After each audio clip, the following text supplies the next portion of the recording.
Okay. Everybody's always in a hurry around here. Why aren't you ready yet? My tea was still steeping. He's still messing around with the camera. I'm apparently out of focus and who knows what. Okay.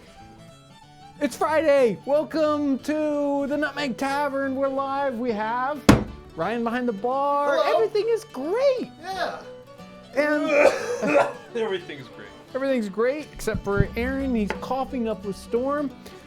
It's been a busy day. We've got lots of things done. I'm here too. Thanks. Oh. I'm about to talk about you guys. Talk about it. I know you were. Everybody's in a hurry. Welcome. Come on in. We're not in a hurry. We're relaxed. It's wonderful. I am your host, John Townsend.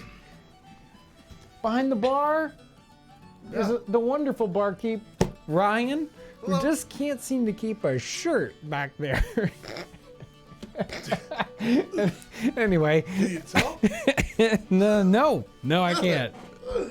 On the other side of the time vortex, behind the console, making all those technological things go, it's like made with wooden and gears and stuff like that, right? Mm-hmm. Is Aaron. Hello. He's making that work. And on the chat box, whatever that is, Kyle. He's looking for questions. Hello. And so if you want to chat with him, he's there. I wasn't here last week. He wasn't here last week. That's why everything broke, right? We talked about, Yep. all that. And it was a debacle. And is that still live? Have we Friday unlisted that replay yet? I don't think so. I listed the replay on purpose because I know it was messed up and some people missed it, and so I thought I would, even though it is what it is. Anyway, wow, it has been a busy week. I'm not just kidding. Right now, I'm trying out what is going to be a new tea that we're going to offer. So we currently offer the Nutmeg Coffee, and it's just like super. Everyone loves the Nutmeg Coffee, which is really neat because it really turned out well. Good job, Ryan. I gotta say, Yes? for all the complaining I do about YouTube, their new live studio is very You nice. like it? I like it a lot. Good. Yeah. Now So that thank we you, figured out YouTube. how to use Do you it. hear me? Thank you. We don't Thank you for everything. I don't complain about Never. YouTube. No. Sorry, no, I never do either. Anyway, so what I'm trying out here is a new black tea that goes really, really well with nutmeg. It doesn't come with nutmeg, just like the Nutmeg Coffee doesn't come with nutmeg, because if you put it in there, it like gets lost. And so really, you need to grind it fresh when you put it into your drink. So this one pairs extremely well with nutmeg. I really love it. So that will be one of those. Wait, what do you what? mean? What? What? Are you like getting like torn into bits walking through the time vortex? That's not you do it. I do it myself. So you just said the Nutmeg Coffee doesn't come with nutmeg. Well, no, it doesn't come with nutmeg in it. There we It gets like. So does the new tea come with nutmeg? We haven't decided how we're going to package it. I think it'll be separate, like the gunpowder tea. Cool. But it pairs well with nutmeg if you want to add it to it. I really enjoy it. But the Nutmeg Coffee does come with nutmeg. Yes. Whole nutmeg. Thank you for Yes. straightening me out on that one. Let's do. Well, do we want to? Yes. Maybe you said this, and I was paying attention to chat. Did we talk about what we did today, you and I? No, we haven't talked about that yet. We shot a video. We're really excited about. We did shoot a cooking episode today. It was fun. That one I've been working on for a couple of years, basically. So, good episode. Lots of research. Research and cooking episodes are, some of them you look at the recipe in the recipe book and okay, and you do it, And other times, food topics don't necessarily come out of cookbooks because they don't write about certain things. The very, very simple, it's like how to boil water, right? They don't talk about that. So that, we had to dig into an episode like today's episode. So it'll be good. It'll be Monday's episode. Because we're running behind. It's that time of year. We have so many things going on. Usually you think, January, hardly anything's going on. I feel like... It's nuts. Did you change your hat? I did. I wasn't feeling fancy enough. Wow. So I changed my hat. Hey, sorry about this cough, everyone. I got that cold. Yeah, you just gonna week. mute yourself? I probably should. Yeah. So, what were we... Oh, January. Yeah, it's busy. Yeah, busy January. There used to be seasons where I'd say, oh, that's our busiest season. Yeah. And that's just all the time now. It is. It's bad. It's bad. One of the things I want to talk about today is this just crazy, wonderful sort of inventory from 1701. In the past, we've talked about the 1811 inventory that comes from the trading post at Fort Wayne. This is like 100 years earlier. Whoa, it's really, really cool. And it's got some food stuff we're going to talk about. Everybody's trying to distract me, but I'm going to go ahead and let Kyle run with a couple questions before we get to that content. Okay. I'm going to start off with these couple of questions from History with Brad. Is there any way to reach out to the woman from Monday's video? She's doing exactly what I want to do, and I have some questions. And then he goes on to ask another question that says, can we get Ellen from the last video on a live stream for a Q&A? Ooh. Well, both of those questions are Ryan questions. I'm not sure how to get History and Brad. We'll have to... I don't have an answer for either one of them, but Yeah. History with Brad and I have communicated on Instagram, and I can find you there, sir. So we'll do our best. Ellen did a wonderful job with Monday's video. Thank you, Ellen. And that whole topic is great. That whole, especially going through that before and after. I love that. It's like, I think I'm gonna need this, and then then you learn. And you can always tell those people that have been doing something a long time and their kit is just totally boiled down to, oh, I need this, I definitely need that, and I don't need anything else. You can see that they really got it whittled down. And of course, knowing exactly what you're going to need ahead of time, you have an idea of, the weather and all that kind of stuff really helps. If you're kind of going blind into it and not having done it before, you always take more than what you need, except for the things that you really need that you forgot. So, thank you, Ellen. Is there an 18th century resource for all things nutmeg? This YouTube channel. Yes, you're here. Would it be possible to have a video on the use of oxen in the 18th century? I know horses are interesting, but was under the impression oxen were used most often. It's a good impression. I have the same impression, but I'm not sure how that's borne out in the numbers, which is a really interesting thing. I'm sure some people have done at least some study in different areas for the popularity of using work horses versus work oxen, and where that kind of the trade-off happens, what time period that is. I am on the lookout and have some ideas about people with expertise on that. I would love to bring that content to the channel. We will do our best to make it happen.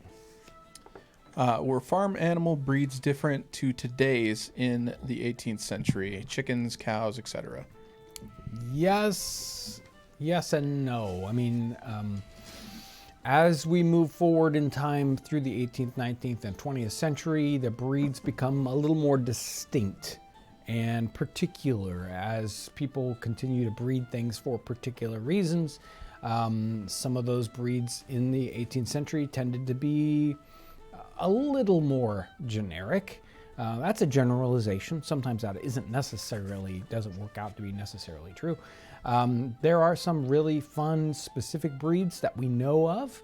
Because this is a constant thing that's happening, it's hard to know what those breeds were like 200 and 300 years ago. But there are a few times and places where those breeds have been sort of quarantined, right, and kept from being manipulated. So the Ossabaw hogs that the Conner Prairie has some, and there are some other historic sites have these very, very specific breeds of hogs that are, you can date them right back because they haven't been interbreeding with other hogs for several hundred years. There's some goats. There's a goat breed that's like that.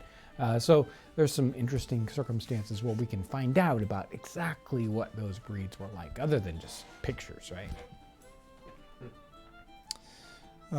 How did people gather and store water in the 18th century?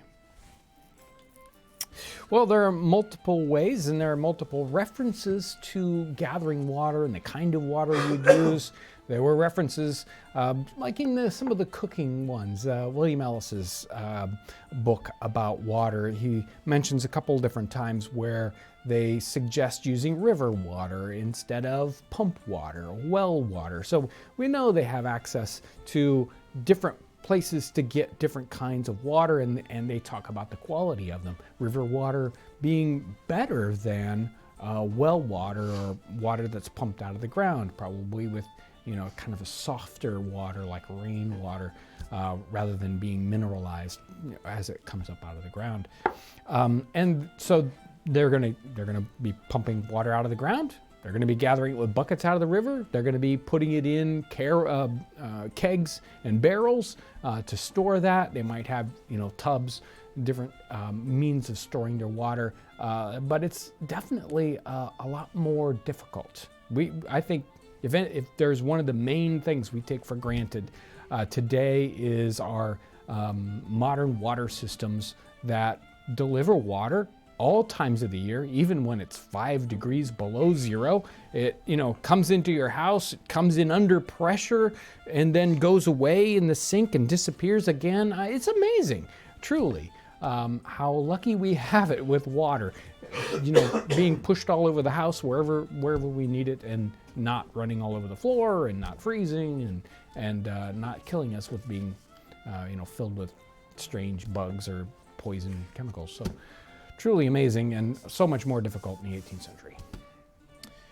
How did taverns prepare food for guests before they opened or whilst guests were there? As I've seen some of your recipes take up to 4 hours to cook. Yes, they do, and it does take a lot of preparation and a lot of forethought about what's happening. And I think that's one of the reasons why when you read about different taverns, inns where travelers are staying in the 18th century, it's there's no such thing as a menu. It's this is what we're serving today, and if you don't eat it now, it's going to be gone, and then there won't be anything to eat because they don't know exactly how many people they might have to serve. So they're only going to make up a certain amount, and when it's gone, it's gone. So that is going to be happening sort of throughout the thing. And believe there's going to be too much of that. Hey, I want a pair of ducks, and you're just going to have to go out and find them.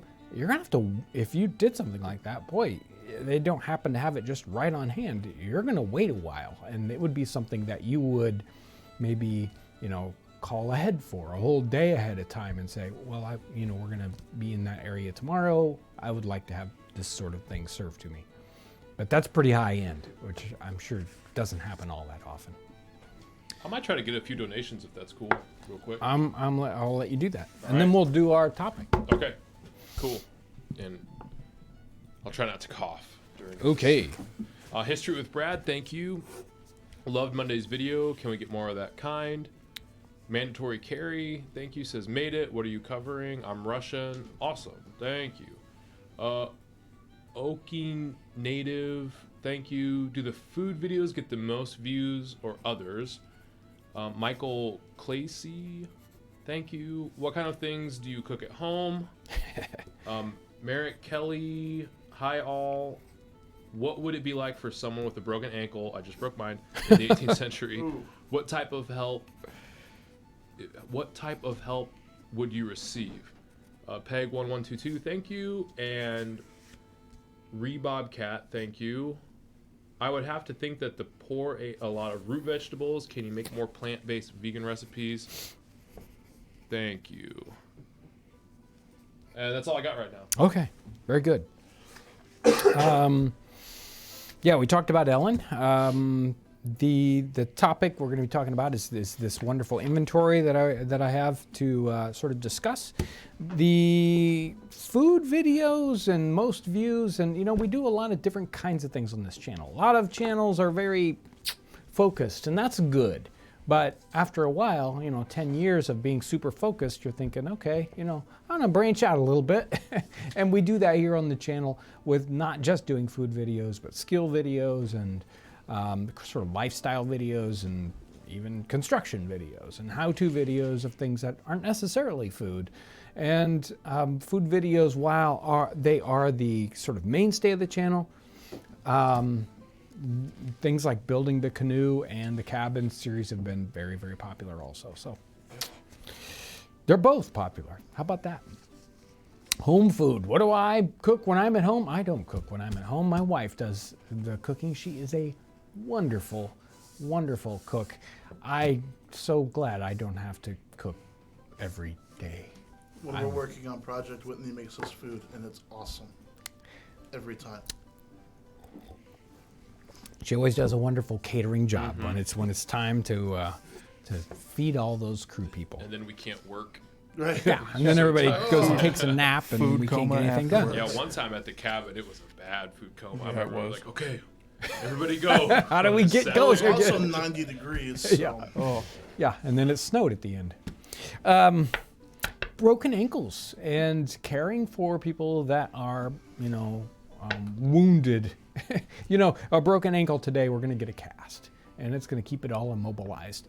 But the idea of casts and plaster and using that to immobilize joints, that's like a 19th century thing, at least in our part of the world. So what's going to happen in the 18th century is, you're going to stay in bed probably the whole time trying to keep that immobilized and maybe put splints around it to keep it from getting hurt more. If you're fortunate, you've had a doctor come and visit you and he isn't inept and hasn't damaged you worse than you were in the first place. But I don't think things like a broken ankle are nearly as dangerous in the 18th century as any time you got to do surgery in the 18th century. And of course there's no such thing as anesthetics or antibiotics, so it's amazingly dangerous to have any kind of surgery done. So let's not do that. And root vegetables and poor food in the 18th century, too true. The Primitive Cookery Cookbook is a cookbook all about what poor people should be cooking, and saying, here, you don't be cooking meat, that's like really expensive, which of course, country folk already know that. And most of the time they already have a very plain and simple diet that they work with. Some of those cookbooks are written by people who, poor people don't write cookbooks in the time period. They're too busy trying to survive. So, thank you for those wonderful, wonderful questions. Yes, thank you. So this topic is it's based on this book. Well, it's actually two books. This is just one. There's 2 volumes. I'm really excited about this. This is for Pontchartrain at Detroit. Timothy Kent put this book together. This thing is published in 2002. And he's from the Michigan area, and he studies voyageurs and canoes and that sort of thing. Anyway, he ran on to this wonderful document that had to do with what happens in 1701 when the French decide that they want to have a trading center further into the interior in North America. So they put together a group of 100 voyageurs and soldiers. They put a captain at the head of them, send them out with 25 canoes and a whole bunch of trade goods, and say, go set up a trading fort. And obviously they had some real experience, and they took lots of stuff along with them. And the whole inventory is here. It was lost for quite a while, but then someone found sort of an addendum to a letter, and boom, there was the entire inventory of all the things they took with them to set up Fort Pontchartrain in modern day Detroit, Michigan. So unfortunately, the site where this would be located is underneath downtown Detroit. So they can't do archaeological digs for this like they can at, say, Fort Michilimackinac, which is sort of a perfect situation where they had the fort, and then they decided, oh, we're going to move the fort to another location. And they didn't do anything with that old fort location, so it just sat there, and it was a perfect place where they can go and do a bunch of archaeological research, dig down there, find all these wonderful things. The archaeological report for Fort Michilimackinac is amazing, but at least here we've got this full inventory from 1701. So they first set off, and I thought I would pick out the food section specifically. And this is food not meant for trading or even for planting, but food meant to for these men to survive on during their trip. And when they get there the first couple of months, when they're setting it up and they know they're not going to be able to fish or hunt or anything like that, they're going to be busy building their trading post fort. So they sent along all this food. So here are the main staple ingredients that get shipped off. Let's see. It looks like about 100 bushels of peas. Peas are very important because they dry, they're nice and hard, great for traveling. Sailors and soldiers had dried peas. There's this 100 bushels of dried peas. 2,800 pounds of side pork. And this is probably a salt pork for these folks to eat. This is the only meat that's going along with this group of people. Did you say side pork? Side pork. What is side pork other than salt pork? I mean, I think it's like a bacon. Okay. In fact, yes. 1,300 pounds of bread. I'm not sure exactly what they mean by this bread. Whether that's in hard, dense loaves, because after that comes 8,000 pounds. Remember, all this stuff has got to go in 25 canoes, big canoes. 8,000 pounds of biscuit. So this is probably like the ship's biscuit, the twice baked pucks, like a hockey puck of dough, hard as a rock. That you can't break in half just by grabbing. Exactly. No way. No way. So while we have 1,300 pounds of bread, we have 8,000 pounds of biscuit. Then there's 25 pounds of fine white flour biscuit. So this earlier biscuit was whole wheat, and then there's just 25 pounds of high-end biscuit. 1,000 pounds of whole wheat flour. Notice compared to the biscuit, there's a whole lot more biscuit than there is flour, because flour can go bad.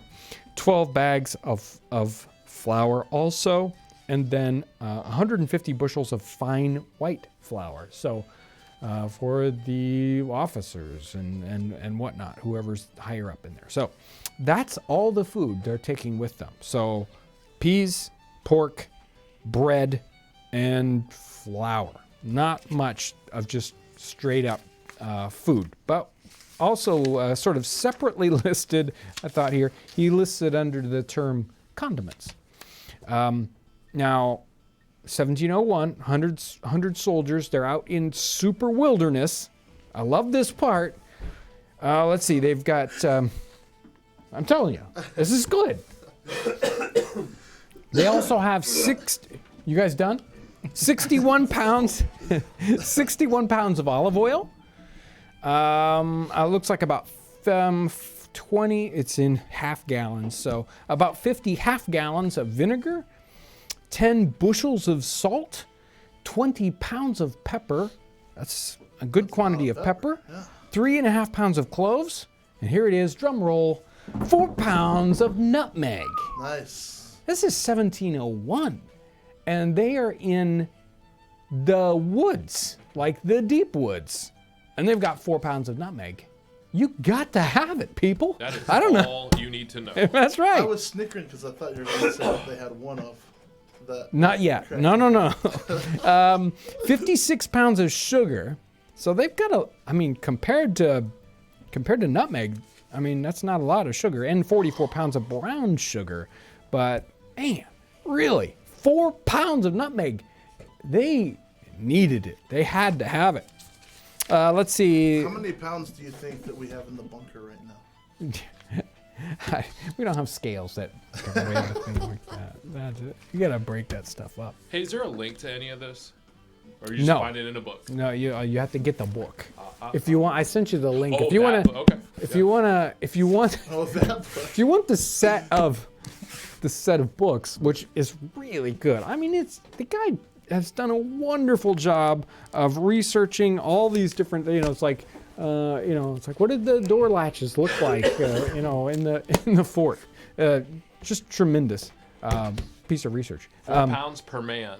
Yeah, Nutmeg. I think that's what exactly. they meant. Well, that's for me. That's what someone said in the chat. And then there's let me get the beverages here. I don't know if I've got my last piece of paper. Uh-oh. Show ruin. Oh no, it's terrible. First the fire, then the coughing. I know. The count just dropped a lot. Don't leave, come back. Beverages. Let's see. About 25 half gallons of brandy, and then 5 large barrels of brandy, and then 1 large barrel of brandy. Yeah. And then, well, they've got lots of brandy. 3 large barrels of wine, and then another 50 gallons of Spanish wine. So they're drinking brandy, and wine. That's all they had with them for drinks. Apparently, Sign me up. apparently you better no coffee, no tea, no chocolate, just brandy and wine, and then of course you gotta have your nutmeg. And they probably, I'll bet they put that in their brandy. Man, there's nothing worse than lukewarm coffee. I gotta tell you. You'd rather it just be cold. I just took a sip. Oh. Oh, dude. So I had it all printed out, and unfortunately I forgot the piece of paper downstairs. Let me see if I can find this section. Now, that's just the little food items. I had picked out particular items I wanted to talk about for the other things. In this appendix here, he's got the translated inventory. And there were a few things that I thought were very, very interesting. About 700 pounds of kettles. Now, other parts of this talk about kettles, and they talk about copper kettles. I'm not sure if these are cast iron kettles or tin kettles. It does not say what these kettles are made out of. So while you've got all these kettles, and we've got some other cooking implements here, we have 2 silver spoons and 2 silver forks. That's it. 24 pewter spoons. I don't know what these people are eating with, but they're not, they don't have any stuff here. 6,000 roofing nails, 11,000 planking nails.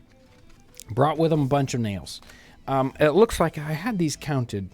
About 150 hooded coats, which is an interesting interpretation, and I'm not sure what he means by hooded coats, because coats generally don't have hoods, at least in this time period, so I wish I knew exactly what these hooded coats were like. 6 gross, so 6 times 144, folding pocket knives. So they expected to trade. That's going to be one of those high, very, very popular trading items when they get here. We got powder horns. I think we ended up with about 85 rifles, and he calls them guns, so we don't know exactly what they're. So they're not rifles. They're going to be like muskets or trade guns. It was something like 150, 250. Oh, there's my piece of paper. Can someone get it? Whew. Someone was watching the live stream, and like a little, That was my chance. little elf is going to deliver my piece of Saved. paper. Careful. This particular person has a tendency to save the day. Yeah, I know. Yep, look at that. Thank you, That person. would be me. How about this one, Ryan? 149 tump lines. Oh, geez. Okay. Don't we wish they knew exactly Sure. what they were like? Let's, the description on what they were made of would be awesome. Right. 230 blankets, 40 panes of glass. That's all they've got. And then when they get there, they're going to build this whole fort, and they got 40 panes of glass. I'm trying to picture these canoes. Oh yeah, they're massive. I want to like measure. I want to like calculate all of the weight that it lists, and then divide it amongst. You said 25 canoes, right? Yeah, 25 canoes. That's it. This is massive. And how many men? 100? Yeah, 100 men. I mean, just 100 men in 25 canoes. There's only 4 per canoe, so that you can imagine the rest of the canoes just jam filled with this stuff. 40 panes of glass. How about this one? 12 and 3/4 pounds of sponges. Okay. What are you going to... You're setting up a trading post in the deep woods. A sponge is not going to be on my list to make sure I've got along with me. Maybe I should have a sponge. Apparently they thought we needed a sponge. 1 laundry iron. That's it. Along with the 80 guns, they had 6,000 pounds of lead and 4,000 pounds of gunpowder. 1 pouch.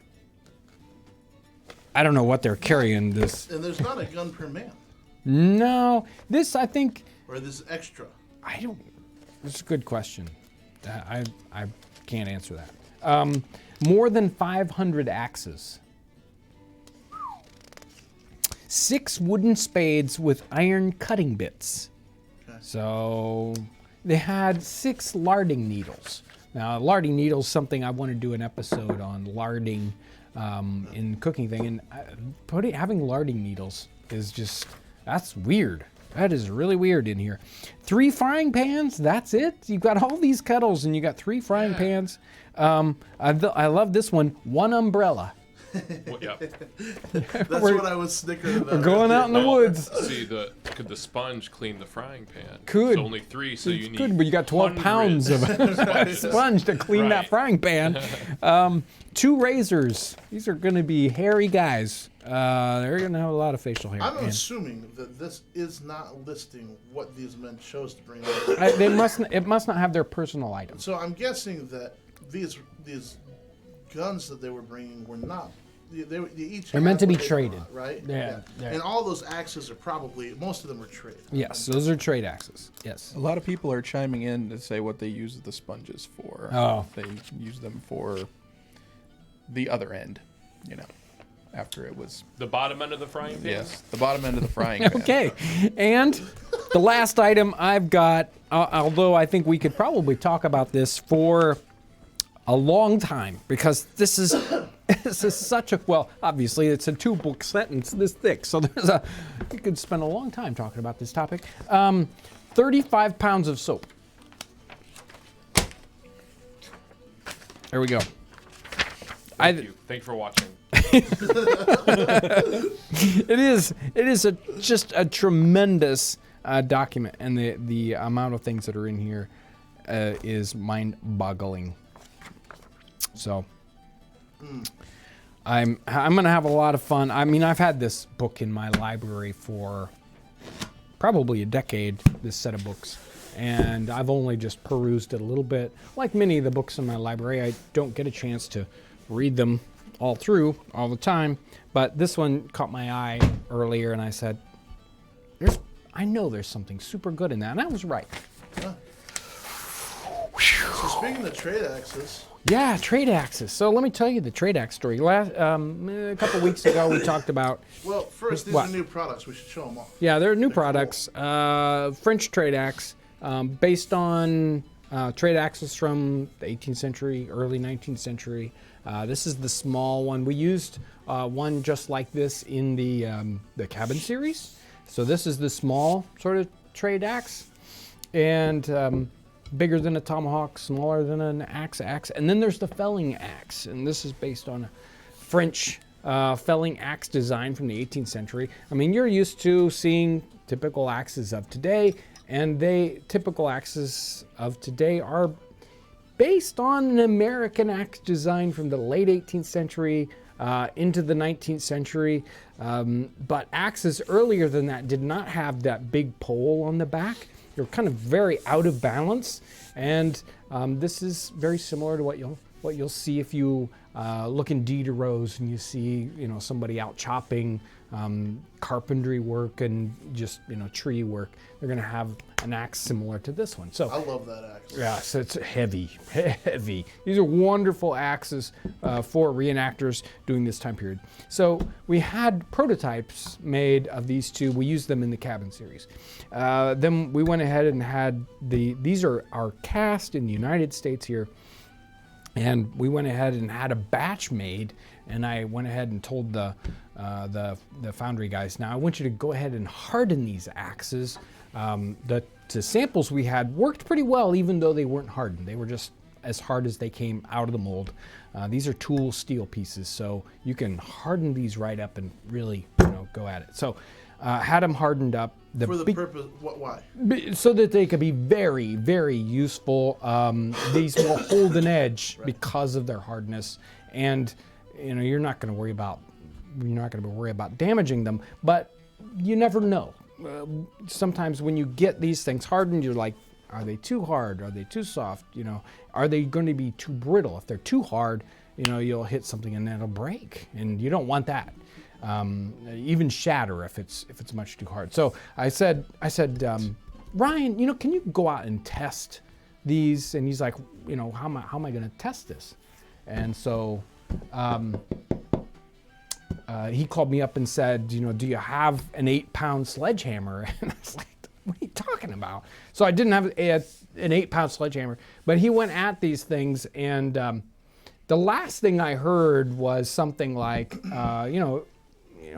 he said, John, do you have a great big vise? And I said, well, Josh's vise down in the workshop is going to be the best vise for that. And apparently the last word out of Josh's mouth was, don't break my vise. And then the next thing I hear is, John, can you go buy a new vise? Because somebody hit these things so hard with a sledgehammer that instead of breaking the axe, or even denting the axe, apparently, he broke both the sledgehammer and the vise. Well, okay. May I? Well, before you start, I was doing some work on my computer, and I heard Josh go, please don't break my vise, though. I shot up out of my seat. Yeah, as look fast out. as I got to see this. And I walked back there, and they had that axe head in that vise. I was like, you guys are gonna break something. And then it was so loud. So, okay. First we go out to John's property, Brandon and I do, and we tested them, and there I did break a hammer handle. Just a hammer. A hammer handle, yeah. It was just not the axe. It was just a 2-pound or 3-pound sledgehammer. Yeah, I broke the handle, which, anybody could have done that. Sure, right? And then John had specifically said he thought that we should test them by putting them into a vise. And so I thought that there might be a bigger vise at the other shop, and there wasn't. But I will say that if you're going to test something, you should test it hard, right? That's how I feel. And if failure. Yeah. Yeah, sure, right. Because if you don't want somebody to get hurt with these, so. Except for you. Right, exactly. And I would rather that I get hurt than a customer gets hurt. And if you hand me a hammer or a mallet or something, and I say hit it hard, I'm going to hit it hard. Yeah. That's what happened. I will never forget Josh's face when he was working on something else. He kind of like stuck his head around, and looked over his shoulder, and his eyes just. He couldn't believe it. But I told Josh, I said, Josh, you've had that vise for a long time. Time for a new one. New vise now. And I think that what we really should take away from this story is that from now on, when you talk about your employee, Ryan Curry, you could say, that's a guy that goes all the way. Yeah. So, I guess the other moral of the story is these are very sturdy because they didn't manage to really break them. Did you bend one a little bit? Yeah, but we dropped a 60-pound rock about 4 feet down on top of it. So you can just a little bit. You can bend them a little bit, but you're not going to break them easily. So if you need an 18th century felling axe in a French design or a French trade axe, You can find some. They're on live on the website now. They're live on the front page. You might have to do a little bit of scrolling. Should be a side to side. Crazy. Townsend's website link is not in the description. I'll put a link to our website. In the right underneath the header image, there's a row of products, and if you click to the right a couple of times, they'll show up. They're right there. Do we need to do any super chat stuff? Oh yeah. Okay. I got some donations to do. Thanks everyone who has donated today. We appreciate that. So what was the last one I did? Okay, Michael Classy, I'm not sure, sorry. Did people do opium or drugs in the 18th century? Drugs. And I'm writing it down.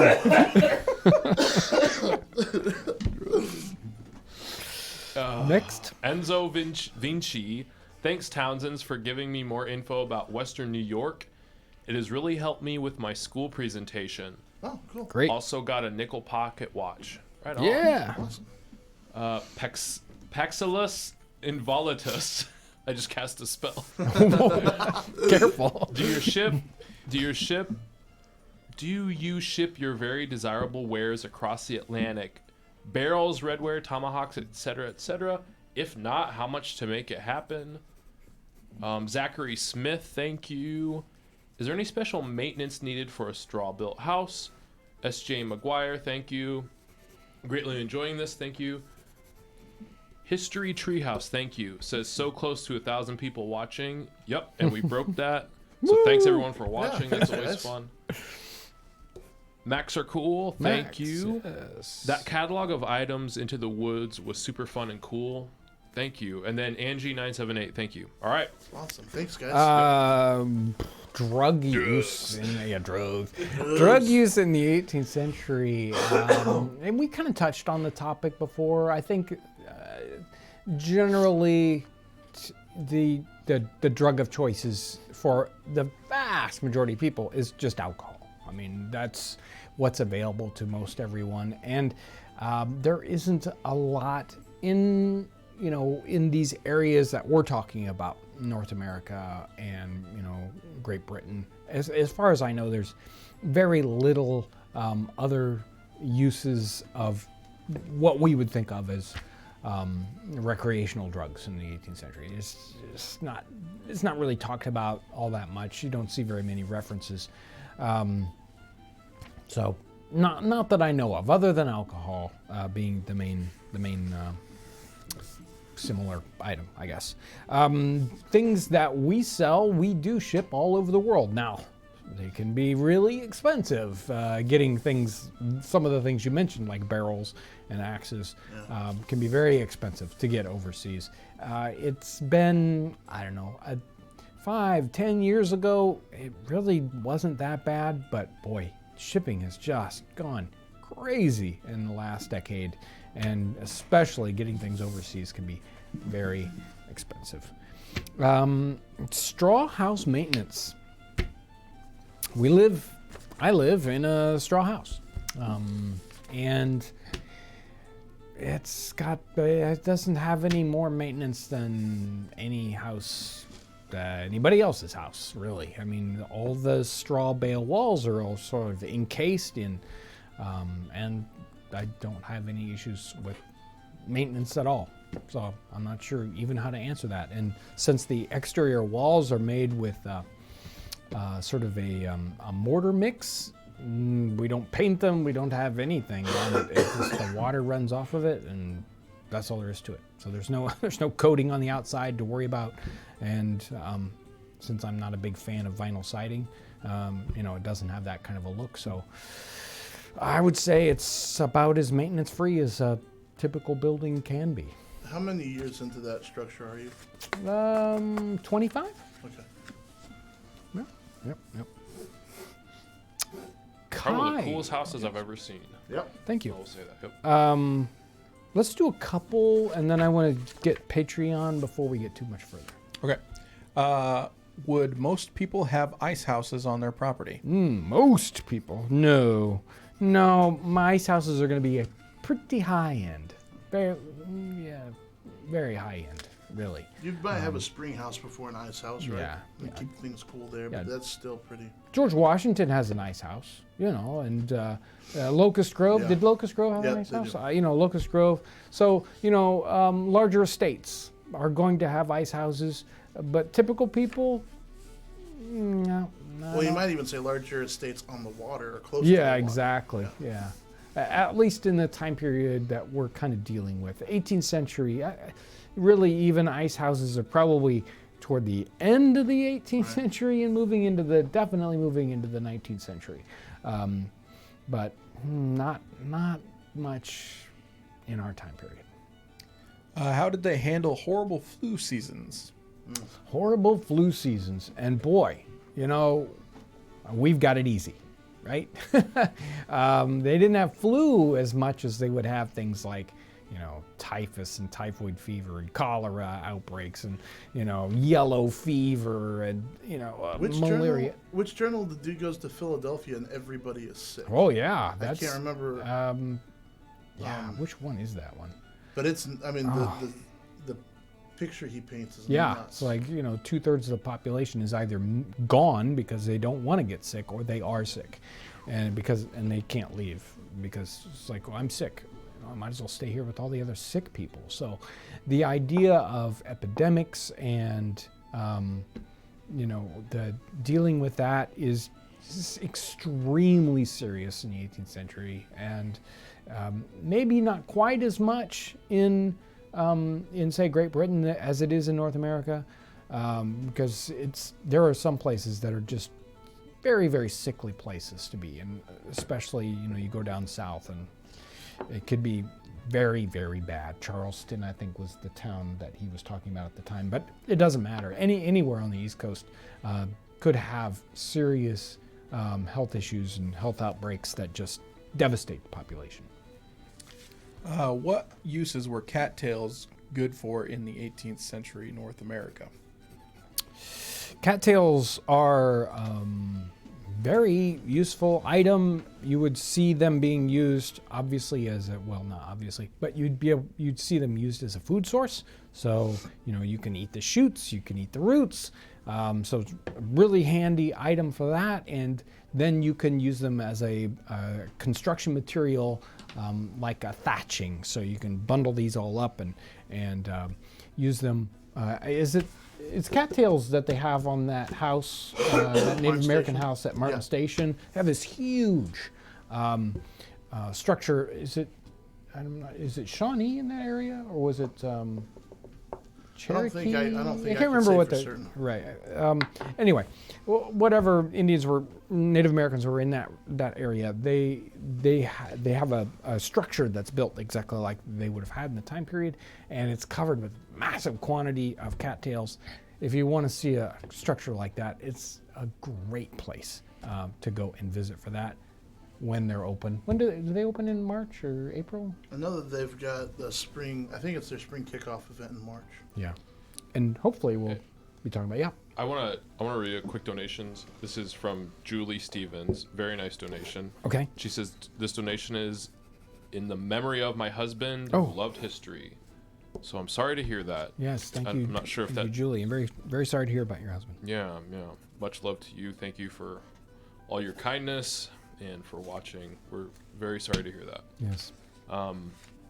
I have 2 quick donations besides that. I just wanted to, single that one out real quick. Do we want to do a couple more questions then Patreon? No, let's go. You do yours. I'll do Patreon. We'll pick up 1 or 2 questions in the last little bit there.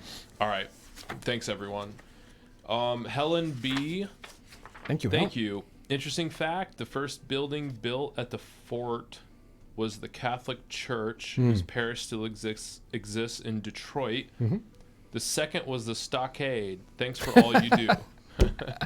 Got to get the important things done first. Jesse Miller at the Crow's Nest says there's an old account of a man getting abducted by a group of Sasquatch. He claimed to make them drowsy by using snuff. He wonders if that's fake. No, I'll bet it's You're real. a believer? I'm saying that if you are going out in the woods, you should bring snuff with you. Ah. And I think they had snuff in that. They definitely had tobacco with them, and I think they had snuff. So it makes sense, right? Yeah. Are you done with those? Yeah. That's all I got. Okay, let's talk to Patreon. Talk about Patreon real quick. Some folks help support the channel through Patreon, which is a very small amount of money, or however much they feel like, kind of each month. So you set up this little thing on Patreon.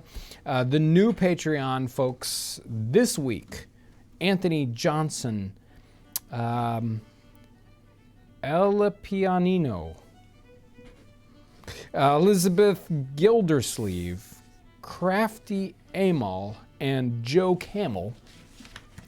All those folks are new on Patreon this week, and we have a couple of PayPal folks. Some people support us on just if they want to do especially great for like a little one-time thing. I want to help support you here.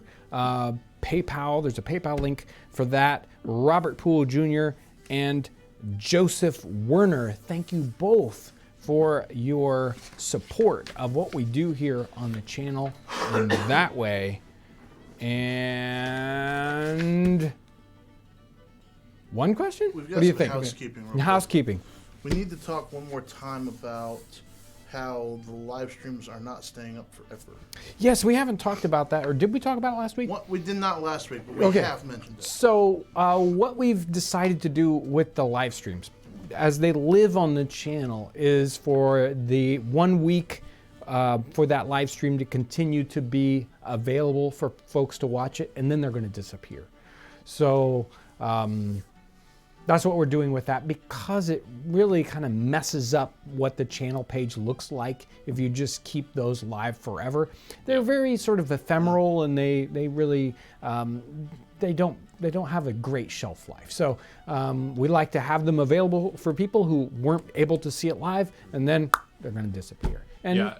if they have special content, we may edit them or have it, continue to be available. We usually ones with guests. Yeah. We usually will keep around. Right. Another thing too, some people are asking where some are. Sometimes the stream ends and we either had technical difficulties or we just were like, man, that just wasn't that great. We'll usually kind of leave those back, but that doesn't happen that often. And here's a secret hint. If you're one of those Patreon people and you're like, oh, I really want to see the live stream from XYZ, send a Patreon message and I'll get you the unlisted link to that. That's one of those kind of Patreon perks. I think folks. one that people specifically are asking for was from 2 weeks ago, Mm-hmm. and we were having technical difficulties, and we just decided to hold that one back. Yeah, that one.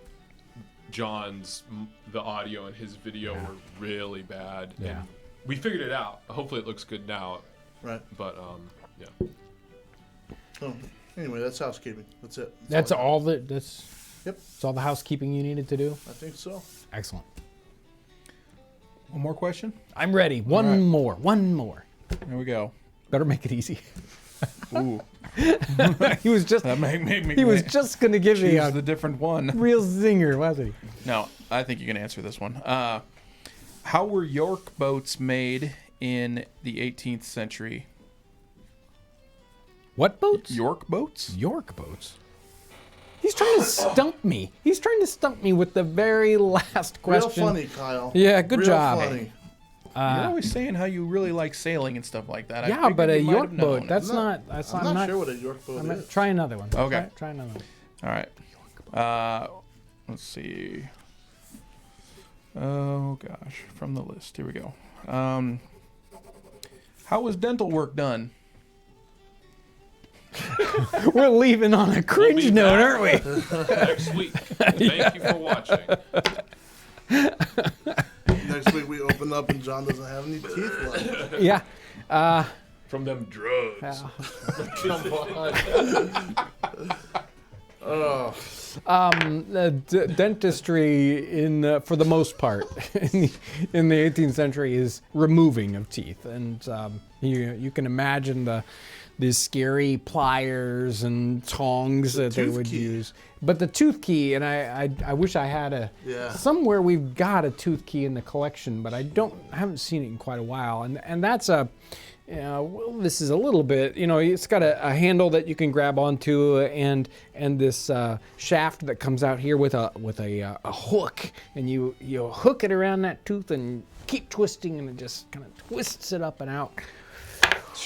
Leverage. Ooh, yeah, gotta have leverage to pull those guys out there. But if they're all black and rotten, it doesn't take that much to pull them out. Yeah. That it? Maybe I should have asked the questions about what footwear did Ellen use. Too late. That was the last question. It has been a tremendous week, and I really enjoy inviting all you into the Nutmeg Tavern, having a seat, having these wonderful conversations, talking about fun things. Can't you imagine what the 18th century tavern was like? The guys getting together and talking about their day and strange things that happened to them, while they were doing it. It sounds like a lot of fun, and I can envision the Nutmeg Tavern like that. And thank you for coming on in and having these conversations today. Thank you, Ryan, Aaron, and Kyle, for your great help. And thank you guys for all your amazing support, whether it's, Patreon or PayPal, or you just come and One more Super donation. chat. One more donation. Super, Super chat. Another one from Paxilus Involatus. You're just forcing him to say that name, aren't you? He That's says, just cruelty. They say thank you. Thank you. Expect an enthusiastic order in the next few months. Ooh. Excellent. Thank you so much. I like enthusiastic orders. And I want to thank everyone that watches the channel, watching our videos and commenting, and your thumbs up and sharing them is probably the most important way to grow the channel. I can't do it without you. Thank you so much for all your amazing support.